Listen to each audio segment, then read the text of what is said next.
What's up, guys? Welcome to the first podcast for Comic Book Debate. I'm the editor-in-chief, Sheraz, and I'm joined by my brother, Zayyan. Glad to be here. Omer. Hey, everyone. And Samir. What's up? So just to give you guys a little bit of a history and rundown on how the site was created. Basically, in July 2015, this was an idea basically created with me and my brother, Zayyan.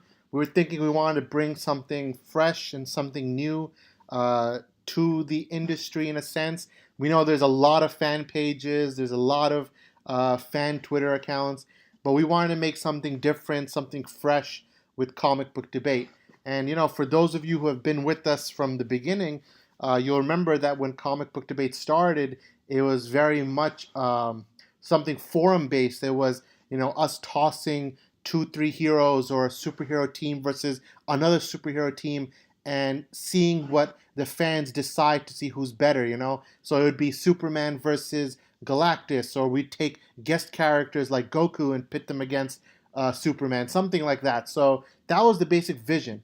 But as we kept growing the page, I brought in Omer and Samir, who are both my cousins. I brought them in with me to see where can we take Comic Book Debate next. And what we noticed was that there was a lot of requests for news to also be said on the page. So we started implementing the latest stories that came out of the industry from the top journalists, and we've noticed that people really responded to it.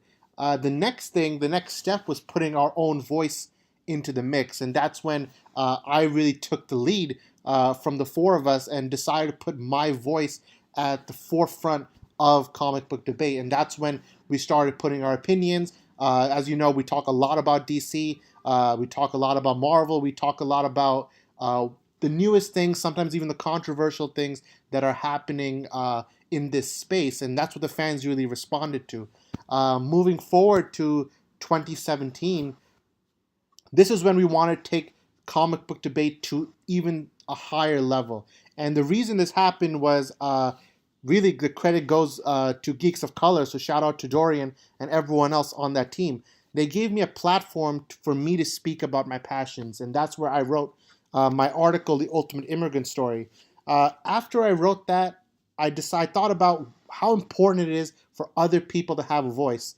And that's when I went back to Zayyan, Omer, and Samir, and we discussed what can we do to give other people a voice. And that's when we launched comicbookdebate.com, and we repurposed all of our roles. We decided to hire a brand new team, which I will talk about later.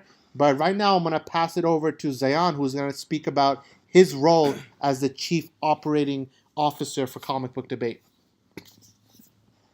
Yeah, it's really been a long journey from 2015 when we were really a more of a barbershop debate site to a platform for our great team of writers from various backgrounds and experiences to give their opinions and ideas on the comic book genre.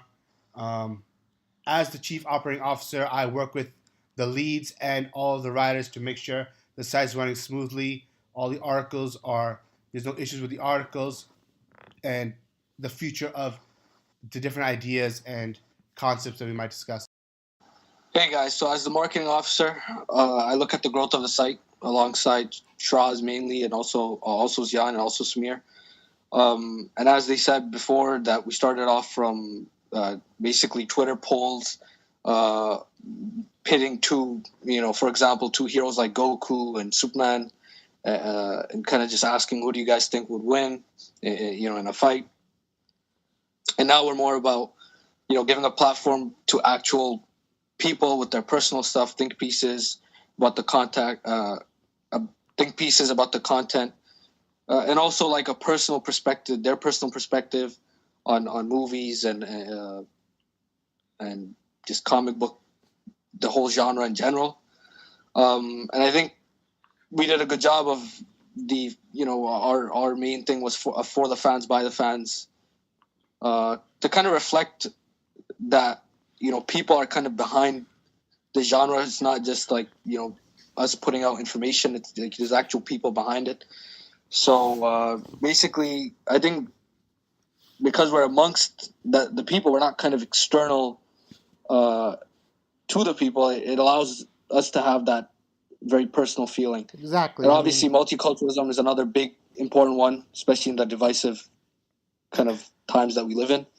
So, basically showing diversity from the writers to the artists to everything, that was really important to us because we're people of color as well.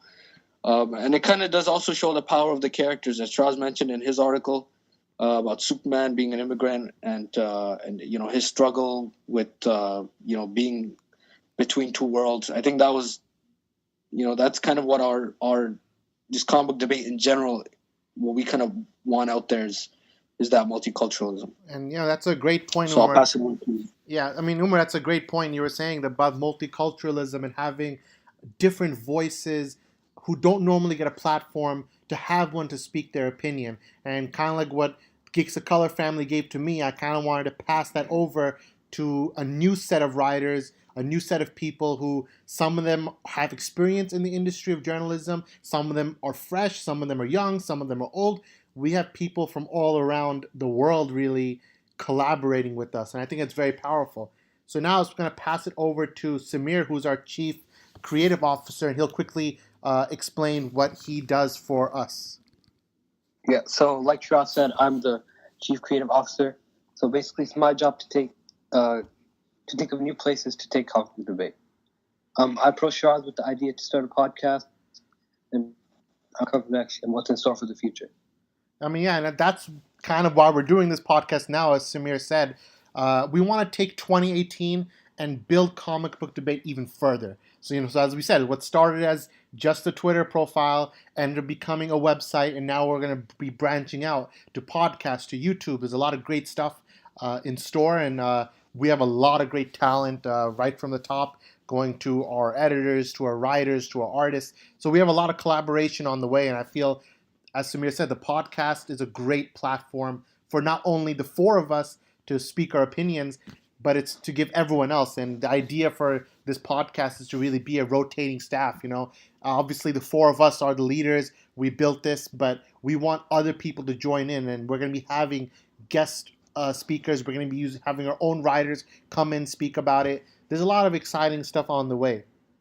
So basically, I want to move on and let's talk about actual comic book stuff. Let's talk about what's happening in the geek world, and I want to move forward and talk about The Last Jedi. So The Last Jedi is an interesting story. I know the four of us really enjoyed it, but when you think about it, there's a lot of divide, and it's one of the more divisive films in the Star Wars franchise. But the basic point is, I really enjoyed it. I mean, I like films that challenge the individual, and that's normally not what you get out of a comic book film or one of these blockbusters. But I feel when a blockbuster tries to say something that is more than just, let's just eat popcorn and watch action on screen, I appreciate it more. And Star Wars has always been a great franchise, but for The Last Jedi in particular, I feel there was a message being told. There was something to be said about these characters, seeing them be deconstructed from where they were before and to see what they've become now, and ultimately to see an arc. And that's what we all love to see, and I feel like that's what I felt most about it. Yeah, so I personally really enjoyed the film, but I can understand why some of the fans might not appreciate it as much. It was definitely a more unorthodox Star Wars film compared to The Force Awakens or previous films that might have played it a little too safe. There were definitely a lot of awesome moments and callbacks that would get the previous fans of the past to really enjoy those nostalgic feelings. But the shift in tone of certain characters and realistic growth of characters in the past and the new characters that are being introduced there are obviously some moments that where the film lagged a little bit with some of the characters. Maybe some of the scenes didn't really add to the plot as much, but all in all, it was a pretty good Star Wars film, and I personally liked it more than The Force Awakens. Yeah, I agree with a lot of what you said, Zayyan. I just think that the divide it's more of a social thing. I think just because Star Wars is very intergenerational, where you have people from the 70s enjoying those, and then we had the prequels, which I mean, not many people enjoyed, but I'm one of those few people that actually liked the Revenge of the Sith was for me was a really good movie. So I just think because you have more like basically socio-historical lenses looking at the movie, you're gonna have views that are gonna collide basically. But for me personally, I love the whole tone of the movie. I love the tone jumping from dark to humorous quickly. I just thought that was nice. And as Sheraz said, I think we just enjoy characters like Luke, characters that are hopeful and optimistic, but seeing them in spots where they're very deconstructed, where they've lost hope. And I just think that it's something that just normal people go through in life, and I think that it's good to show that on screen. We should be able to relate. We should be able to relate to these characters. I loved Poe's role in the movie. His leadership role, basically his arc of kind of butting heads with Leia and also with Admiral Holdo, and basically learning how to become a leader throughout the film. Finn and Rose's storyline was, or many people at least kind of admit, it kind of lagged in places where it just felt there's a little bit more added on.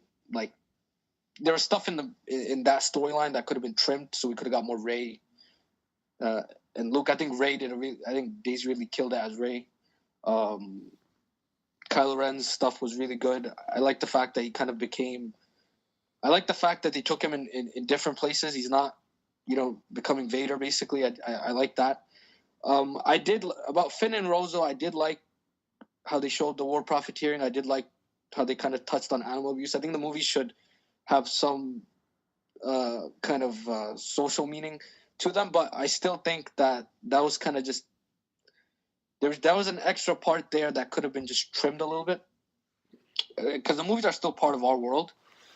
As much as they're used to like kind of escape our own kind of issues and problems or whatever for 2.5 hours, I just think that you should have some, you could tackle social issues in these films, right? Exactly. As far as the critics and the fans divide, critics, they look at it from their own, preconceptions of a character, especially Luke, where we heard a lot about how Luke's character was, not my Luke, similar to how we get the not my Superman and not my Batman or whatever the case may be. I just think you got to look at it from what you get, not from what should have happened or could have happened. And obviously, with this movie, the theme was kill the past and kind of look towards the future for Star Wars. So I think the fans will always find something to complain about with the film. They complain throughout the prequels and throughout Force Awakens, but at some point you just have to judge the film without letting your own fan theories get in the way.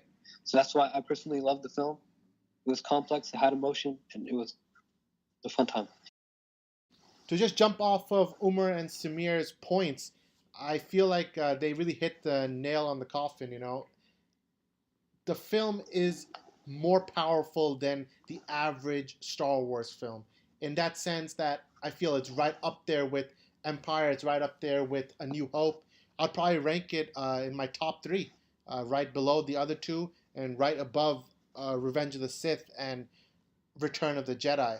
And that's the thing. Fans are always going to find something to complain about, as Samir said. There's always going to be that subset of fans who are going to be always saying, not my Luke, or as we saw with Batman v Superman and Man of Steel, there was a not my Superman, not my Batman, not my Lex. We heard it all. After a while, you really do get a sense that people are going to complain for these big films. When a big film comes out, there's going to be fans from multi-generations, as Omer pointed out, that are going to have their thoughts on it, and once in a while there's going to be a clash, there's going to be a collide. I feel it's healthy actually for the franchise, it's healthy for Hollywood. You don't want everyone being a robot and just loving something unanimously or hating something unanimously. So let's just move on to the next topic. The next one being our favorite comic book films this year. I think we can all admit it's been a very interesting year. It's been a year where we've had films that maybe didn't reach our expectations. We had other films that defied our expectations and were better than we could ever have hoped. So I'll let Zayyan start it off and give his ranking for the 6 comic book films this year. So yeah, it's really been overall it's been a pretty good year for comic book films, I would say. My personal ranking, the first one is pretty tough. It's between Logan and Wonder Woman, but I would give Logan the slight edge personally because I just like how they where they took that character and how they ended the story. But Wonder Woman would definitely be a close second for me. After that, I'd actually put Thor Ragnarok, which was a really surprising film for me. I went in thinking, oh, it's going to be just another one of those lackluster Thor films that we've gotten in the past, but it was surprisingly good. The humor was fresh. So, yeah, that's why I put it third. I'd put Justice League fourth. Uh, before going to Justice League, I'd hoped it'd be at least top 3, but after the glaring cuts, reshoots, you could tell this film, though it has a lot of awesome moments, it has its issues, but overall, I'd say it's right there in the middle at 4th. After that, I'd put Spider-Man: Homecoming, which was an above average film, not too great, but it's not bad either. They're going in the right direction. They've taken the right steps to really introduce this new Spider-Man, but I wouldn't compare it to the original Spider-Man trilogy just yet. And at last, I'd put Guardians of the Galaxy, which for me just didn't hit the mark. It just oversaturated with jokes, but it could have been serious. There was another joke just slapped onto you, so I really think that was just a misstep. My ranking is actually very similar to yours, Jan, in the sense that Logan and Wonder Woman to me was, they're both, to me, I love them both. And I don't want to give the cop-out answer of, they're both number one, but I would give the slight edge to Logan too. I just think from start to finish, I think it's a better movie. And I personally just kind of, like darker storylines a little bit more. I love the way they ended off his, Logan's personal arc and everything. And then Wonder Woman, obviously, we already know. I think everyone lies in love with that, with the storyline of her personal storyline. And then 3 and 4 again, Thor Ragnarok, and it's between Thor and Justice League for me. So probably Logan 1, Wonder Woman 2. I probably put Thor Ragnarok 3 because I did think it was a little bit better than Justice League, because Justice League there's a lot of stuff surrounding the movie, with the reshoots and also with the adding and subtracting of a lot of the scenes. Then I would put probably Spider-Man. Although I wasn't to be honest, I really wasn't a fan of this film. I just didn't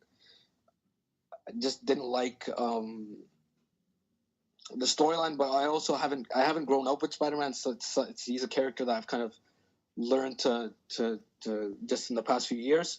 And then I put Guardians last. Same thing as you, just oversaturated with jokes. And there was a story there that they could have told a very serious story about, fatherhood and the relationship between that and all that. But they chose to go with a more humorous route, which I just didn't.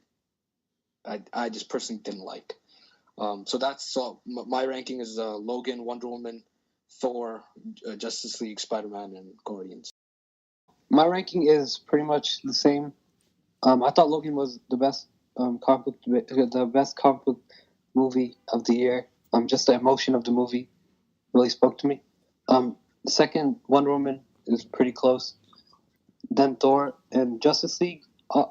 It had a lot of flaws. It couldn't live up to the hype. I think couldn't live up to the hype. And Spider-Man, it was an okay film. I think I like what they did to a new look. How they showed the Iron Suit in the end of the film to build up for Infinity War. It's just, I didn't really like that one. All right, so now should I give my list as well? So I think the four of us. I know we're family. We grew up together, so we do think very similarly. So I'd also be putting Logan as my top film of the year. I think Logan just is just a powerful story. It resonates. It came out in the beginning of the year, and now it's the end of 2017, and I still think about that film. I think about how powerful it was and how great of a performance. I mean, people forget how great performances can really take a movie to another level. So Hugh Jackman, Patrick Stewart, they all did such a great job, and you really feel the emotion from these characters and from the lines. And I think the directing was great, and the script was great, the soundtrack was great, and everything going for it. And then to follow up, I mean, I would say Wonder Woman. Wonder Woman's one of these once in a generation films, and we experienced it this year. I think it came at the right time. It had the perfect director in Patty Jenkins. It had a great cast. Again, we all love films that tell a message, and a film that has a larger concept than just let's beat the bad guy. And Wonder Woman is a story about humanity. It's a story about what humans are, and who, if you believe in something strong enough, you can actually make it come true. And Wonder Woman is like the embodiment of this concept. And I feel like the film really is a mainstay in our generation. It's going to be held up for years to come as one of the pioneer comic book films. Moving forward, I'm with you guys right there with Thor Ragnarok. I think the directing of that film was very good, and I got to give the MCU credit for that. Marvel really upped their directing game in this year, because normally, there's some of the criticism for Disney and for Marvel was that it's very much a cookie cutter factory of films. They can 3-4 Marvel movies will come out and they'll all look and feel very similar to each other. But I feel this year with Thor Ragnarok, Spider-Man, and Guardians, we got 3 films that are completely different from each other, and they all have a different visual language, and I feel that's very good for Marvel going forward, especially if they want to keep it fresh and keep their spot at the top, honestly. So I'd go Thor Ragnarok at 3. For 4th, I would say Justice League, same as you guys. This is a film, I did like it when I saw it the first time. I even liked it the second time, but I think on repeat watches, the film does suffer. Since we're all in the industry, in a sense, we're all hearing everything that comes in and out of the film. We know what the background was, and I think that hinders the film, knowing that it was, in many cases, it was butchered from the original vision of Zack Snyder's, and just some of the additions were just baffling to see. I mean, some of the things that Joss Whedon added with the Flash falling on top of Wonder Woman and the thirsty line by Lois, it was completely out of character, and I think it takes you out of the film. And then, Danny Elfman, we know he's a legend. He did some of the greatest scores in the industry, but he fell flat with Justice League. I felt there was really nothing to take out of it. And even the scores of Superman and Batman, the iconic scores, I think even they were used poorly. I feel like if we are going to use them, there could have been better ways. So in that sense, I put it at 3. I'd follow it up with Spider-Man Homecoming at 4. And, Spider-Man thing is, I think at this point I agree with Zayyan. Very similar experience with it. It's an above-average Spider-Man film. It did, it's one of those things where it checked off everything that I needed to on the to-do list. It's a solid new actor playing him. It's solid cast. They introduced Spider-Man respectfully into the universe, which is already steamrolling, in its 3rd phase. So in that sense, it accomplished all its goals. But I feel it's just a little, it's a little average in general. That's kind of what the feeling I get out of it. It's not something that's very memorable in the back of my mind. And then finally, I'll end with Guardians. I don't hate Guardians of the Galaxy. I don't even dislike it. I do enjoy the movie. I feel like this year I enjoyed every single comic book film.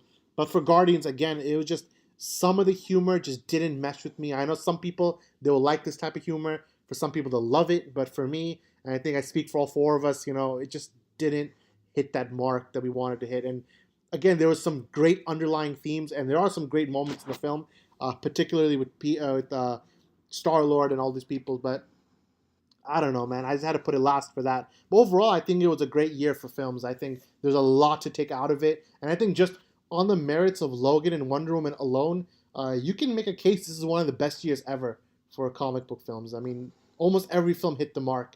So I got to give it to them for that. I was going to say that I think after Logan and Wonder Woman, there's a slight dip. I just think Logan and Wonder Woman were at a level that the other ones kind of just didn't reach. I think the last four on the list, there's parts that we love, there's parts that we kind of dislike, and then there's other parts where you're like, why is, like with Justice League, why is this even in the movie? So I think that overall, I think it was an okay year. I think Logan and Wonder Woman alone, I mean, if you just look at those two alone, they kind of do push kind of an image of perfection. But after, I think there's a slight dip. So, let's just segue that right into Justice League a little bit. I want to talk a little bit about this film. I mean, we all know it, the four of us, we came out of Batman v Superman, on cloud 9. We absolutely love the film, and immediately our number one most anticipated film was Justice League, and up till November 17th, that's kind of all we talked about. It was Justice League, Justice League, Justice League. But what happened, man? Like, it just wasn't the film. And what do you guys think about this, like, about Zack Snyder's vision? I mean, I'll let Zayyan speak a few words about the film and about what Zack had intended, and what I know Zack Snyder follows all four of us on Vero, a great platform. A little shout out for everyone. They should definitely join it. But just jumping back to Justice League, Zayyan, what do you think about these, like, tale of two films, a tale of two directors? Yeah, it definitely is unfortunate that we didn't get to see Zack's original vision put to screen, his end to the trilogy.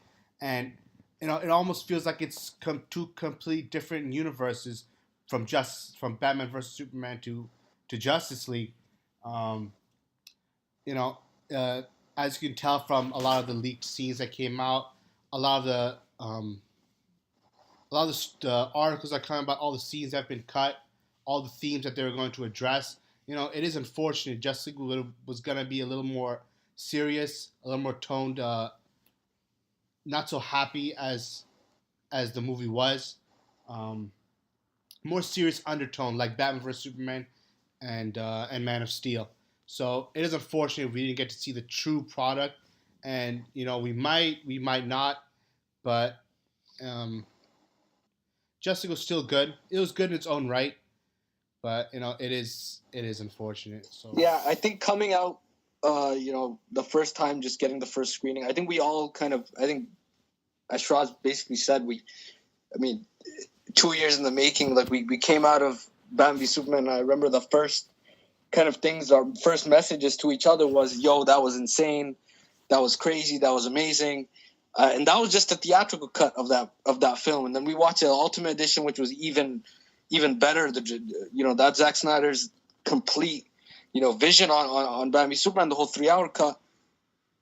And, obviously that excited us, as divisive as it was, it excited us, all of us basically. And honestly, the level of emptiness that followed that, I remember me and Sheraz and just even some of our writers, we were all really just to a level. I mean, it is a movie at the end of the day, but when you talk about it that much for 2 years, you're kind of left with that emptiness, basically. So it was something that we kind of, I think these movies it goes to show how much they kind of actually impact us just personally, but also just looking from the writers and everyone, there was a lot of frustration about the scenes that were cut. It almost felt too deliberate, to be honest. I mean, we look at all the articles and all the stuff that's getting leaked. I mean, just looking at some of the scenes that were leaked, especially with Superman's return, and we actually don't even know, Superman's actual kind of, or at least Zack Snyder's kind of vision on him, his return, and we really don't have a sense of that, because they basically, I mean, now they it's confirmed that they cut out. There was a black suit Superman. He was there. They shot scenes in that alongside a lot of the other scenes that were being talked about. Flash saving Iris West. Yeah. A lot more of the cyborg stuff, which would have gave it the darker undertone that Zack Snyder is actually known for. Yeah, I mean, Zack Snyder said that Cyborg was going to be the heart of the film, and he's going to have a huge role that resonates from beginning to end. And you could tell, like, there's complete scenes cut out. One of the leaked scenes had Cyborg walking in this like Nazi encampment. Yeah, like a neo-Nazi area. I mean, there's something behind this movie that we didn't get. And it is what it is. I mean, Samir, out of 5, what would you give this movie out of 5?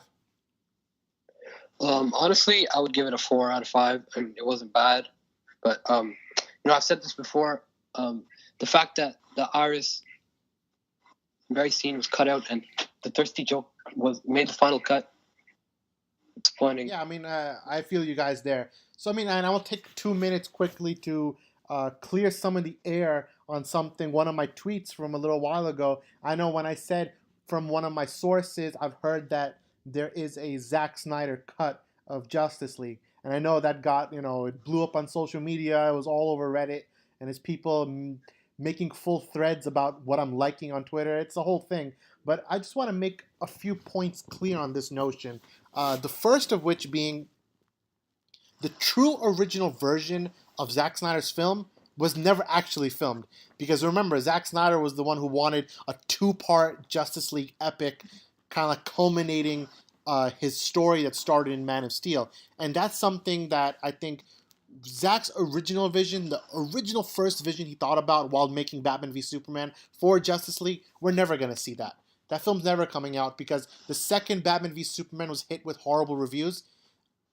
WB, they're very reactionary, but they took it as we have to go the opposite direction, and the mandates to Zack were made clear. So, in that sense, his true vision, that film does not exist.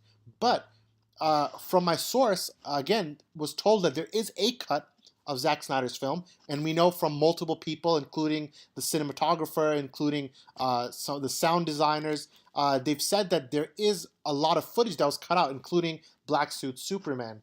And I just want to say that even though there is a Zack Snyder cut with rough CGI work and a good amount of Junkie XL score, if you absolutely hate Justice League, the current version that's on, you're probably not going to like Zack Snyder's version either of this movie, considering it was kind of doomed from the start.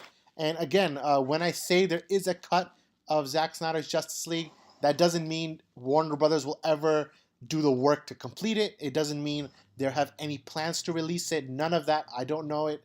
I don't know what their plans are. I just know there was a cut that was shown to executives, and my source told me there was a good amount of Junkie XL score and a good amount of finished visual effects. So I just want to clear the air on that front. So let's just move on from Justice League. I know this is the film all 4 of us wanted the most, and it didn't reach expectations. It's more of a cartoon. It's like a 2-hour cartoon. In that sense, it is enjoyable. But if we were looking for a culmination of Zack Snyder's trilogy, Justice League is not that. So I'm gonna let's move on to 2018, man. This interesting year ahead of us. There's a lot of good films coming. So you know what? Let me pass it to Zayyan. What are you thinking for 2018? What films are you most excited for? What are you looking forward to? Yeah, so 2018 is shaping up to be another one of the great comic book years. We have a lot of great films. Infinity War, it's a culmination of 10 years of Marvel MCU films.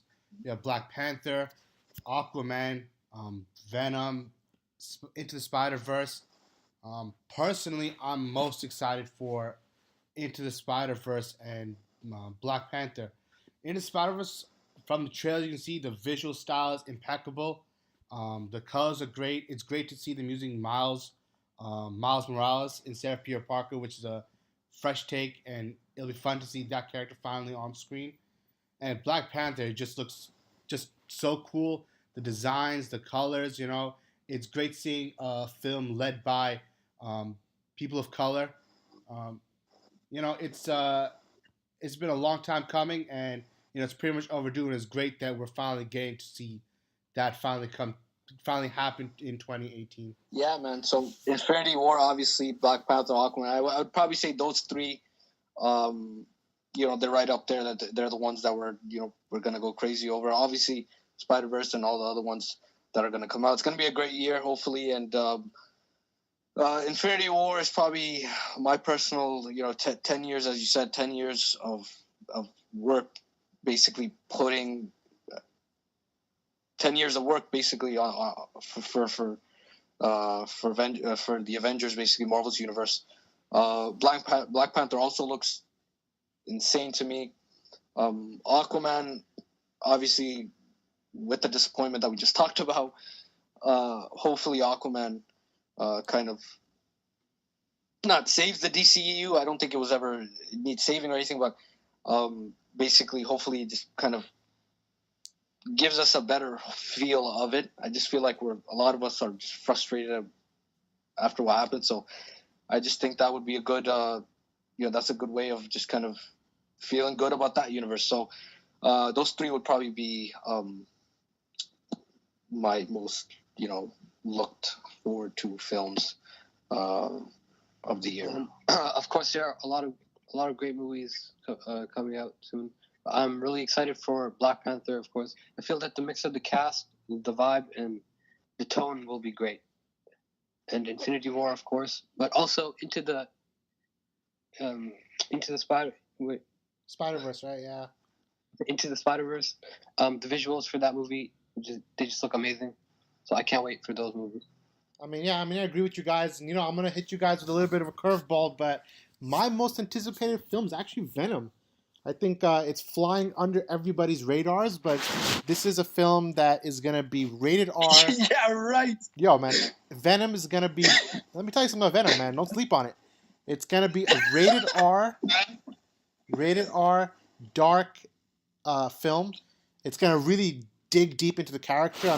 We have Tom Hardy playing Venom, so it's an interesting cast, interesting vibe. I think it's going to be the sleeper. Kind of like how none of us saw Logan coming in 2017, and when it arrived, it really hit us like a ton of bricks. And I feel that's how Venom is going to be for 2018. A lot of people are sleeping on it, but it's up there. Then, of course, Infinity War, we can't ignore it. This is the film that's been 10 years in the making, like everybody said, and it's a film that it's going to be Star Wars level hype. If this film could clear $2 billion, it really could. So I have high expectations for it. And of course, it's Black Panther. This is something that is unprecedented. It's a 90% black cast. It's has its own unique vibe. It has a good director. It has a good vision. It has a great cast. There's a lot of things going for it. I think Aquaman's going to be interesting because James Wan if it's a director-driven film, it's going to be good. I don't think any of us want Warner Brothers directed Aquaman, like we got Warner Brothers directed Justice League. We want something that's James Wan's product, And his product, we know he's a horror director, but he's very stylized. He has a certain way of seeing things, and I feel you put him with this underwater. This is basically underwater Star Wars. That's what I think Jason Momoa said before. This is going to be something unique as long as they stay out of the editing room, let James Wan make the film that he wants to make. I feel like Aquaman could be right up there with Man of Steel, right up there with Wonder Woman as these great solo films. I feel like maybe after Justice League, they should wait a little bit before doing another team up. What do you think? Yeah, I agree with that because I just think we need that break now. I think they need to figure these characters out. They need to figure out just the whole thing. I think before Justice League 2, unless they're going to release, as you said before, there is really no actual Snyder cut, but unless they want to save that universe, like in terms of just kind of, they want that vision to kind of go through, especially after getting flamed by critics and fans at this point. I think they should focus on the solo films. Now, obviously, we all know Ben Affleck is, there's reports saying that he might leave. At this point, I pretty much think I think he's done. Then we're gonna look. I think Matt Reeves is looking at Jake Gyllenhaal. Matt Reeves, obviously, with War of the Planet of the Apes, which was an insane, absolutely insane movie from start to finish. That was an amazing movie. That excites me for the Batman solo, even if Ben Affleck walks away. I think, personally, I do think he's the best Batman ever on screen, but obviously it's his choice. He's an actor, right? So if he walks away from that, that's fine. Aquaman, again, as you said, if Warner Brothers, the studio, lets the directors do their job without getting too involved in, tone or 2-hour mandates or any of that, any of that crap, I think we'll be able to kind of enjoy these films. Even just, there was a lot of just stuff surrounding Justice League. Just walking into the theater, we heard there's so many reports, there were so many, reshoots and all that. I just think they need to let the directors do their job, let the solo films roll out, keeping with the fan base, trying to please the fans more than the critics. I think that's where they've learned. I think they've learned the hard way that you can't pander to critics because they'll flame you even if you do pander to them. So I just think, the solo films are a nice way of getting the origin movies out, and they've succeeded. Man of Steel was, it succeeded. Wonder Woman succeeded. But their solos, they've done well with fans and critics when it comes to their solos. So I think they should definitely just focus on the solos for now. Yeah, try to build that up, and then when you're ready for Justice League 2 or whatever the next team up movie will be, then you can go in with some confidence. Basically. Yeah, man. I definitely agree. I think I agree, man. I think the DCU should definitely take a page from the MCU in terms of the more grassroots style of taking a few years to build up the individual characters. So when there's an event film like an Avengers or Justice League, they'll have much more impact, and you can go in already having an idea of the characters and their backgrounds, their stories, instead of using time within the film to build them up or teach the audience about their backgrounds. So I think the solo film route, taking a break from the event type films, is the right way to go at this point for DCU. And Zayyan, I gotta ask you one more thing, man. I know you're the resident Batman fan of the family, so what do you think about this Ben Affleck thing? Are you excited for potentially Jake Gyllenhaal taking over? What do you think is the best direction in this drama? Yeah, there's a lot of conflicting news going on about Ben Affleck leaving, and now him saying, oh, he wants to direct the film, and a lot of conflicting reports. It is unfortunate, I really loved Ben Affleck's performance as Bruce Wayne and Batman, but if it is his choice in the end, if he feels like he wants to move in another direction, it's unfortunate for the fans that have grown to love him, but that's his choice. I think Jake Gyllenhaal, he's a great actor. I personally am not too excited about hearing that Matt Reeves wants or is more inclined towards bringing him in. But, we'll see what direction they'll go. In the beginning, when they announced Ben Affleck, all of us saying that, oh, how could he be a good Batman? Look at his Daredevil. But you never know. The directors will bring these actors in, and they'll work with them, and they'll, it could be great. We'll see. But I'm excited. I'm excited to see what Matt Reeves does, especially if this is the idea is they're going to take it to the past, do more of a Bruce Wayne who's younger, Nolan-esque type. So we'll see how it goes. But I'm excited for the future. And Samir, I got a question for you, man. I mean, if Ben Affleck is out, how do you manage that in the universe? Do you just forget about it and recast and pretend like nothing happened, pull the wool over the eyes of the fans, or do you try to flashpoint this thing, make it a part of the story to recast him? Samir, where you stand on that, man? Would you rather it be through Flashpoint, or would you rather just be a quick change of actors without too much drama? In my opinion, I don't think that they should just recast him without anything. I mean, the MCU did that with Rhodey for Iron Man, and he's not as big of a character as Batman, I think. So I'd prefer they did it through Flashpoint. And still, I don't think the fans would be happy with that.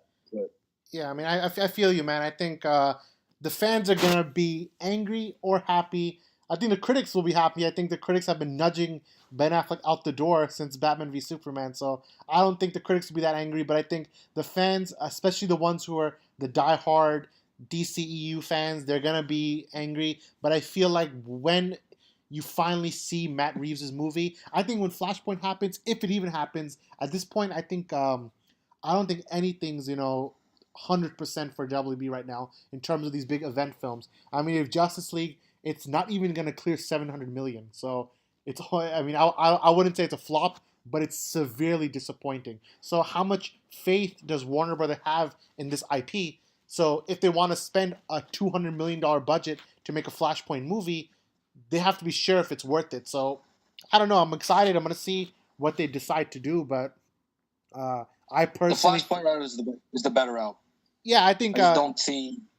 you're right. Yeah, I think that Flashpoint will give it something fresh. Like it'll be something that interesting for fans. It's a very it's something that a lot of people want to see. I know the TV show, the Flash TV show, tried to do Flashpoint and they did it pretty poorly actually. So I think if you want to see a more faithful representation of Jeff Johns' story, I feel like they can do a Flashpoint movie. Plus, I think we can all agree Ezra Miller, he killed it as the Flash. So I think he can do a lot in his own film. Very good Barry Allen. Very good Barry. Yeah, he was definitely a great Flash.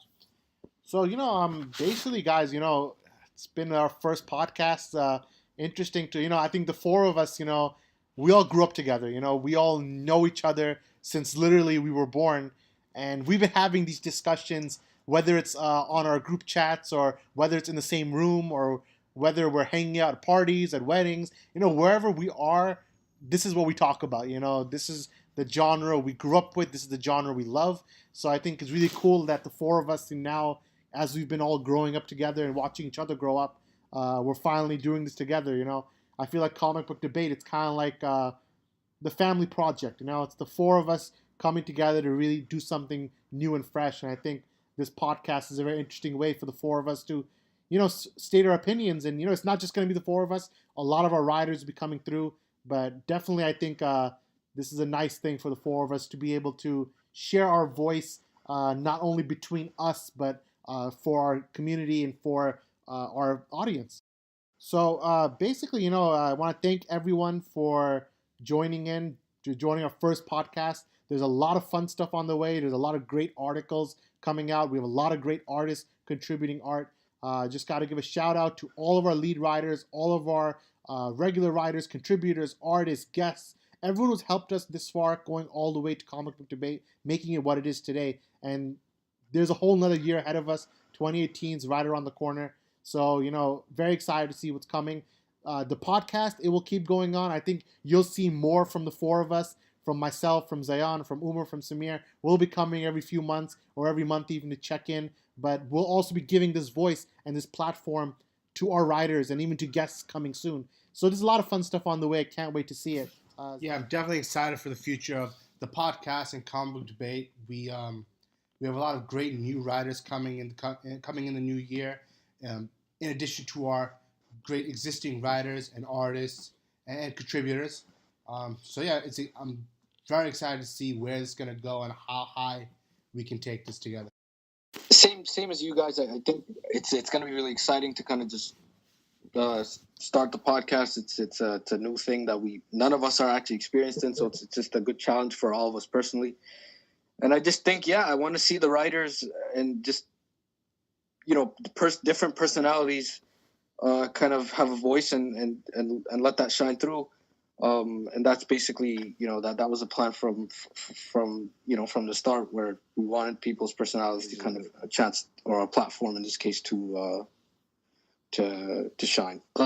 It's been a great journey over the last 2 years, and I can't wait to keep taking Comic Debate to the next level. All right, guys. So from myself, from Zayyan, from Omer and Samir, I'll catch you guys later. See you around.